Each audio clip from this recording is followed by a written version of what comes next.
اعوذ باللہ من الشیطان الرجیم بسم اللہ الرحمن الرحیم الحمدللہ والصلاة والسلام علی رسول اللہ وبعد۔ السلام علیکم ورحمۃ اللہ وبرکاتہ۔ ناظرین، میں حکیم محمد عبدالجلیل حیدرآباد تلنگانہ انڈیا صاحب سے مخاطب ہوں۔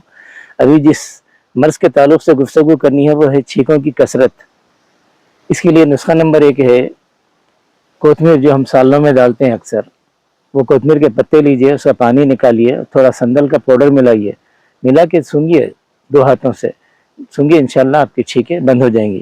نسخہ نمبر 2 کلیجن یعنی خلنجان، جس کو پان کی جڑ بھی کہتے ہیں، لال رہتی جڑ، دوا ساز سے مل جاتی، یہ جڑ لیجئے اور اس کو پوٹلی میں باندھیے، تھوڑا سا نم کر کے اس کی بو سونگھیے۔ بو سونگھنے سے بھی اللہ کے کرم سے چھینکیں رک جاتی ہے۔ سب تعریفیں اللہ ہی کو سزاوار ہیں، الحمدللہ رب العالمین۔